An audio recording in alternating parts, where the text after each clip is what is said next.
Susan, let's talk about Matt Gaetz. Let me show you a couple of things he said recently.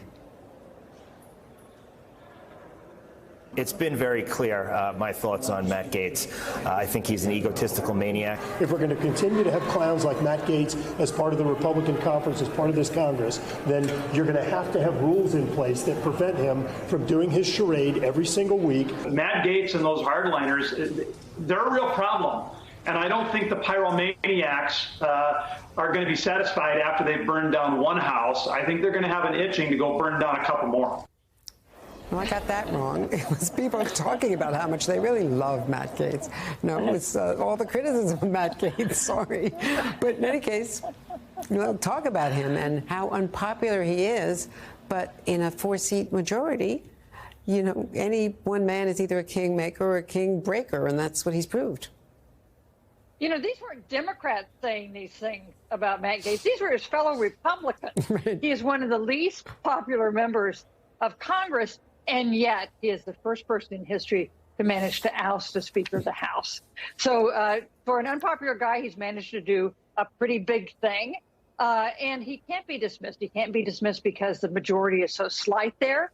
And he can't be dismissed because he heralded enough forces around him to have this result this time and could do it again.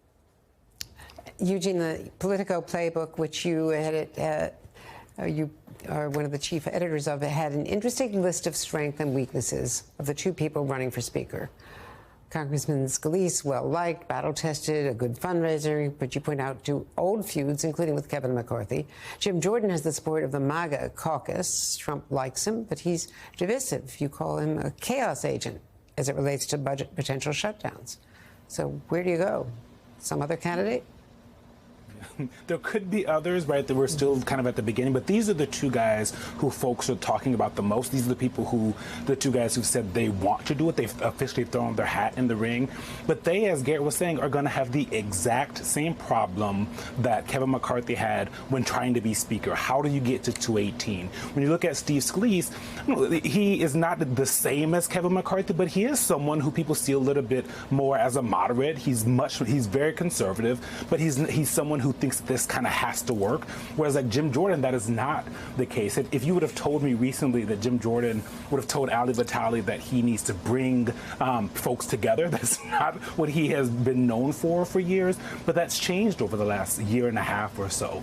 And so both of these guys are still going to have the same issue, getting to 218, because they represent two different sides of the Republican Party. And at the heart of this is the Republican Party still trying to figure out who it is. Do they want someone who's battle tested and knows that they have to figure out how at the end of the day to get the government funded, or someone like Jim Jordan, who they think is probably ready to throw a few more bombs, at least all the way until the shutdown? And that's the question for a lot of these Republicans. That's the question for these two guys. Can you get to 218? How do you get to do it? And what promises do you have to make? Because the moderates, they want someone who is not going to have this motion to vacate hanging over their head. So they have to figure out how to move that and get Matt Gaetz on board as well.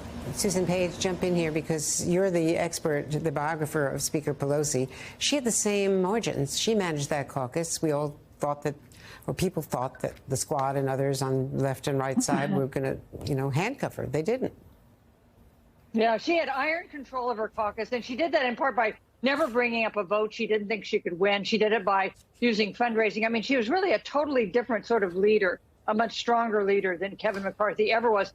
She had contempt for Kevin McCarthy's lack of hold on his caucus. In fact, she would sometimes pretend to forget his name. And that was not because she actually forgot his name, I suspect. I think that was a diss on her part. We should point out today she is, of course, in San Francisco.